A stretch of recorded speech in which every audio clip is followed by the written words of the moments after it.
jaguar is. Big cat. We're filming jaguars hunting for caiman, which are like a small crocodilian species. They jump off in lake limits and catch them and then drag them up on land. So we'll be filming that for 3 weeks now. How much prep work is required? Brazil's been 6 months in the planting. Wow.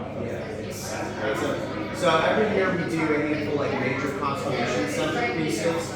Obviously everybody's favorite stuff is when I get stung by things, which are actually a lot easier to produce. We actually just had a light sting that came out this past weekend. And then there's between this and measure. The jaguars are a big war of the year. We did a big rhino episode, big white sturgeon episode that comes out in July. Got a Bigfoot episode that comes out in July, which is pretty cool. Something guys like What's that? Oh, for real? You want to see a picture of a sturgeon? We caught an 8-foot, 350-pound sturgeon. It was pretty crazy. How bad does it hurt when you let stuff like bite you or sting you? Depends what it is. So the episode that's out right now, they just did bite and sting with a bald-faced hornet and a paper wasp. Actually, really wasn't that bad. So here's what its face looks like. Here's its face, pretty bizarre looking, right? And then It's no different in his videos. see the tail. That's me holding the tail right there. So these are some of the samples of what the thumbnail might be for to get people to click on the episode. So yeah, it's big fish. Where'd you catch that? British Columbia, the Fraser River. Yeah, so the biggest fish I caught before that was an alligator gall. It was like 7.5. Yeah, I think they saw that. Alligator gall. Worst sting at this point is something called an executioner wasp. Oh, yeah. But we now found the world's largest spider wasp, which is in South Africa. That no one's ever been stung by before. They're like this big. No, we just saw it for the first time in South Africa this past February. So now we're making a special trip back to South Africa in September to go try to catch and film one of those. I mean, not from stings, but from bites, like all these. Like that's a snapping turtle bite. That's a piranha bite. These are scratches from snapping turtle claws. That's from an alligator bite. You ever seen more? I put my arm in the mouth of an alligator. That was ridiculously not a good idea. Yeah, believe it or not, the worst bites that I've gotten are from snapping turtles. So you guys who are right at that age, like I was, starting to catch snapping turtles, be super, super careful. Yeah. They pop a hole in the finger.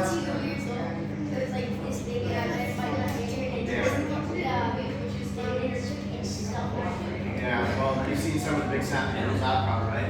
So my biggest one was in Texas. That was an alligator. Yeah, did you guys, I did a series for Animal Planet called Brave the Wild. The first episode, I caught 126-pound alligator snapping turtle. Its mouth is so big, it fit a human head inside of its mouth. That's awesome. Yeah. We gotta check that out. Its head is like this big. When its mouth is open, it can fit your whole head open. I haven't seen them, but I've seen them. Yeah. So the common snapping turtles, which are the ones here in Ohio, very, very bad bites. So you see one, you guys are going to try to catch it, be very careful. You want to, so this was the turtle's shell, right? There's its head. You want to grab the back of the shell. Don't ever pick them up by the tail. You see like old timers doing that. It's super bad for their spine. And they can usually reach under and still bite you. So if you hold it by a shell like that, you can be totally good. We catch soft-shell turtles down in the river. Okay. And we've had them try to bite us before, but I'm just. Oh, be careful. Soft shell turtles are, because of how fast they bite, their jaws are like razor blades. They will just take a chunk out of it. And like you'll be missing just like a chunk of your flesh. And then you'll have to like go get like, you have to not suture, like solder, like it will burn it close because of that. Those ones are bad. But snapping turtles, if you were ever to get like your fingers stuck in one of their mouths and somebody can go get rubbing alcohol for you, that's the only thing that's going to get it off.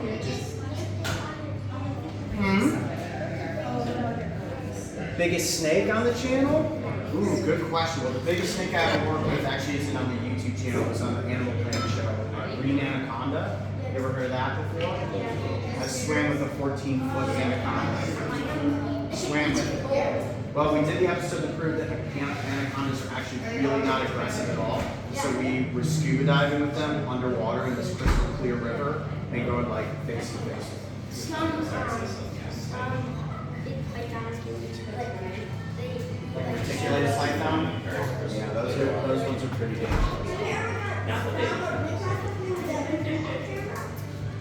Yeah, pretty frequently. Actually, nothing that was super bad, but we get stung by little bees and wasps and stuff like that pretty frequently. Especially when we're filming at night because we have to use lights and it draws in lots of bugs.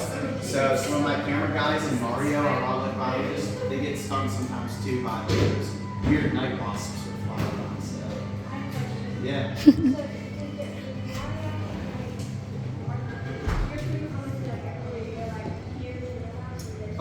No, not at all. Only on Middle Basket for filming something. So I'm just technically on vacation, I guess you call it, right? Until you guys showed up. So no, you're okay. But my crew travels with me everywhere when we're doing productions for sure. Do you guys know where he lived? Do you know where he grew up? No, do you know where he grew up? Here? No. I know you come here a lot. I told him we lived in Chesterland, and he said that he grew up in. Newberry. Yes. Do you know where that is? Yeah. Yes. And I went to a gazillion West G football games. I had a girlfriend most of high school who went to West G. That's hilarious. What year did you graduate? What year did you graduate? 2000. Okay. How about the The scorpions really aren't that bad. The scorpions in the United States, aside from the bark scorpion, really aren't that potent.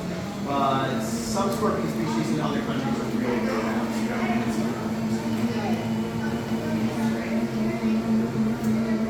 On this island? No, I'm not filming right now, unfortunately. I'm just doing housework and scootering around and hanging out, I guess. But I do film on the island sometimes. So, yeah. Yeah, that was something probably. I say hi to everybody. So. If I scooted past really fast, I always say hi to someone scooting. They're like, yeah. Well, that little swamp area down there sometimes has a lot of frogs around. They'll be out at night. So a huge portion of the bullfrog population migrated into like the little swamp area that's back there. That's where you see a lot of We released the box. Okay, cool. Yeah, by the Glacier Brews. And if you go at night with flashlights, that's going to be your best chance to find them. And the marsh, obviously, is another really good thing. How do you access the marsh? Just keep taking the road all the way up towards the airport and wrap around. There's like, on the one corner, there's like a little kind of parking pad that you can pull off at, or you can park in an airport parking lot and walk up to it. So it's super easy to access. The grasses are kind of tall right now, but these guys are brave. They'll figure a way to get through the grasses into the water's edge. There's lots of spots to get right into. So. You're not because I noticed it's surrounded by rocks. As you get on the one side, it is. So the side that's on the road going out towards those rocks is super accessible. If you just drive, past the general store here, keep going, following the road, you'll won't miss it. But you're going to see way more stuff in the evening, or at night, or first thing in the morning. Like during the day, all of the plants, everything's so hot, all the animals are usually hiding. So if you guys are looking for okay. Yeah, the snakes are going to be out Sunday in the morning. You're kind of past breeding season for the water snakes, so those will be mostly by the edges of the lake. Fox snakes and water snakes also at the marsh, but you're looking for turtles in marsh. Okay. Yeah. Sure.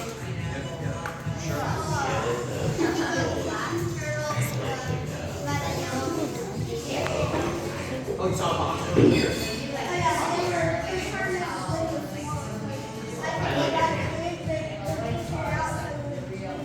Oh, okay. Yeah, I've never seen a box turtle up here.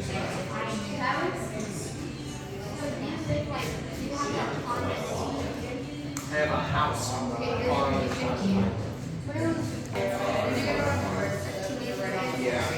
It's raining there. No, it's early, Margaret. Lots of garter snakes too. Yeah. Yeah, there's actually also melanistic garter snakes, which are totally black, which is pretty I cool. seen really weird. I saw a really weird small like it was black with like brown stripes. It could have been a garter snake that's somewhere in between melanistic and normal, because you will sometimes see black ones with stripes on them. They look really, really weird. This is the only place in the world I've ever seen. Are there any venomous snakes that live on the summer? Are there any venomous snakes that live on the summer? No, none at all. Yeah, you can't do that. That's just people thinking that they're seeing lazy water snakes and calling them monarchs. There's absolutely no venomous snakes.